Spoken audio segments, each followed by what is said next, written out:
তো একটা পাঁচমেশালি তরকারি করব, তার ওই জন্যই যাচ্ছি শীষ পালং কিনতে।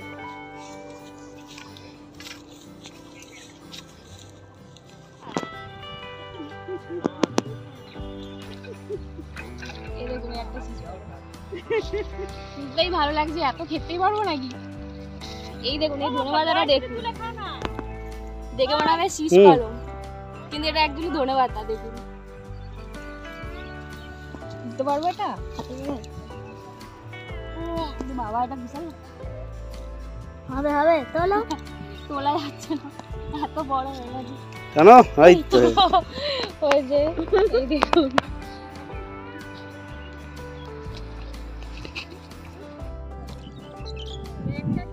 সবজি কালেকশন হয়ে গেছে।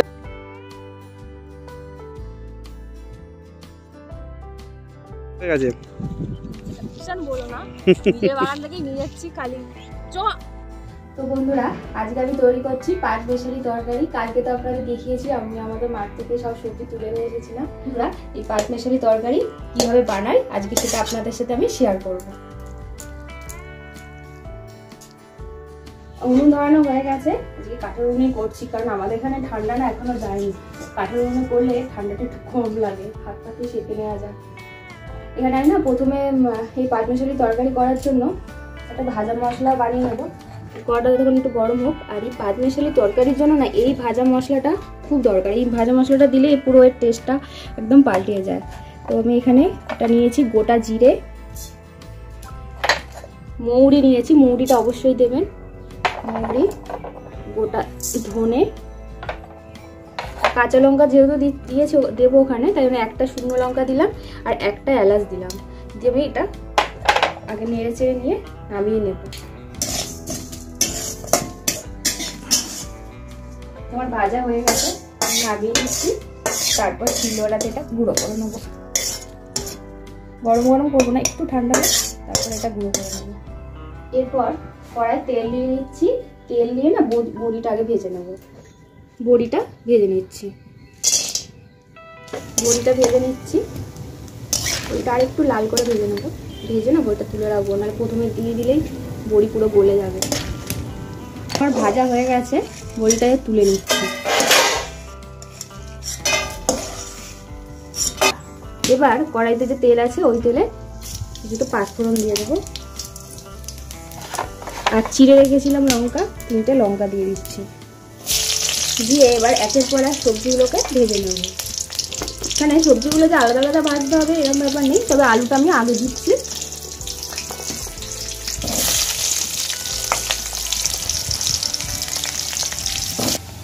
আলুগুলো আমার অল্প ভাজা হয়ে গেছে, এবার আমি বাদবাকি সবজিগুলো দিয়ে দিচ্ছি।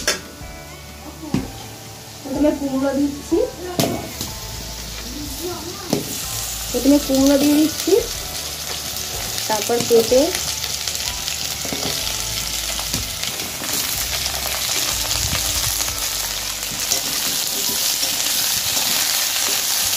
রাঙালু, সিম, বেগুন, গাজর, টমেটো, কড়াইশুঁটি, এই যেগুলো সব আছে সব এখানে দিয়ে দিচ্ছি। দিয়ে আগে ভালো করে এগুলো ভেজে নেব।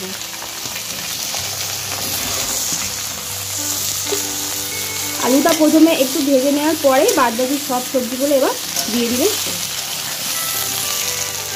আর এই সবজিগুলো ভাজতে ভাজতে এখানে আমি নুন দিয়ে দিলাম।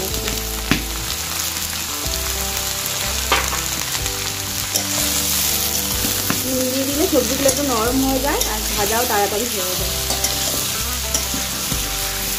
আগে খুব ঠান্ডা পড়বে, যা হাওয়া দিচ্ছে।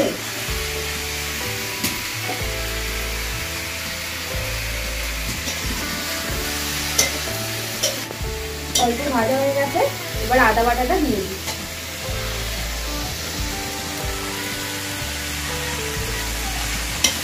আদা বাটা দিয়ে আবারও ভালো করে নেড়ে করে নেব। সবজিগুলো আমার আদা বাটা দিয়ে সব ভাজা ভাজা হয়ে গেছে। এবার এর মধ্যে আমি হলুদ, কাশ্মীরি মিরিচ আর সামান্য জিরে আর সামান্য ধনে গুঁড়ো দিয়ে দিচ্ছি। দিয়ে আবার নেড়ে করে দিচ্ছি। সমস্ত মশলা দিয়ে আমার কষানো হয়ে গেছে, এবার আমি শাকগুলো দিয়ে দেবো। আর এই শাকগুলো দেওয়া যাবে না, চিনিটা দিয়ে দিচ্ছি। আর পাঁচমিশালি তরকারি একটু খেতে না মিষ্টি মিষ্টি হয়, তো আপনারা চিনিটা আপনাদের স্বাদ মতন দেবেন। যারা বেশি মিষ্টি খেতে পছন্দ করেন না তারা চিনিটা অল্প পরিমাণে দেবেন।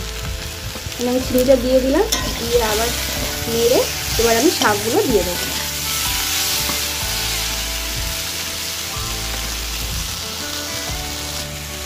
এখানে শাকের মধ্যে শীষ পালং তো দিয়েছি, তার সাথে আপনারা কালকে দেখেছেন বাঁধাকপি এনেছিলাম, ওই বাঁধাকপিরও একটুখানি দিয়েছি। শীষ পালংয়ের মধ্যে একটু বাঁধাকপি দিয়ে দিলে তার টেস্ট আরও সুন্দর হয়।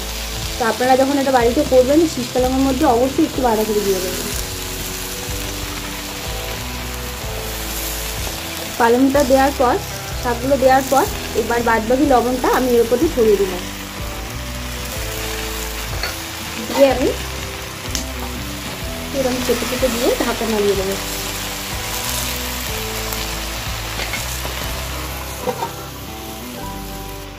দু তিন মিনিট হয়ে গেছে, এবার আমি শাকটাকে নেড়ে দেবো। শাক দিয়ে যে জল বেরোবে তাতেই হয়ে যায়, কিন্তু তবু আমরা জল দিয়ে তো তাড়াতাড়ি সেদ্ধ হয়ে যায়। সবজি মশলা শাক দিয়ে ভালো করে কষানো হয়ে গেছে, এবার এর মধ্যে আমি জল দিয়ে ঢাকা দিয়ে দেবো।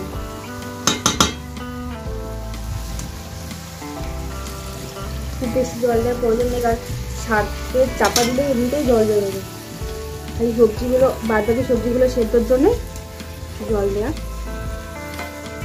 এবার 10 মিনিটের জন্য কি করবো, আমার পাটিসাপটার তরকারিটা অনেকটাই হয়ে এসেছে, সব সবজিগুলো গলে গেছে। এবার বড়িটা দিয়ে দিচ্ছি।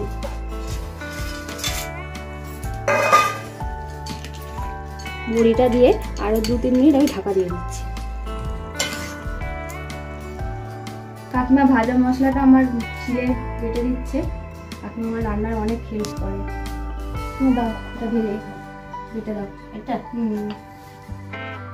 জিরে ধরে আর মৌরিটা কুঁদরে অবশ্যই দেবেন, আর একটা শুকনো লঙ্কা।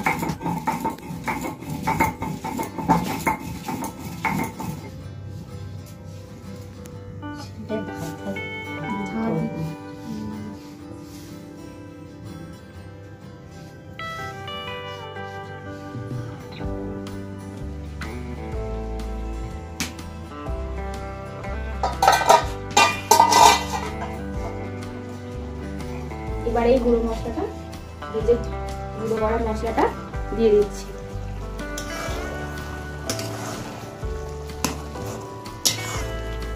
এই মশলাটা দিতেই এই পাঁচমিশালির তরকারির পুরো টেস্টটা একদম আলাদা হয়ে যাবে, আর এখান থেকে একটা সুন্দর গন্ধও ছাড়বে।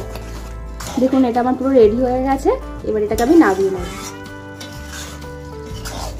গরম ভাতে এরকম সুস্বাদু তরকারি দিলে শুধুই এই তরকারি দিয়ে ভাত খাওয়া যাবে। আপনারা অবশ্যই বাড়িতে এটা ট্রাই করে দেখবেন। এবার আমি তরকারিটা নামিয়ে নিচ্ছি।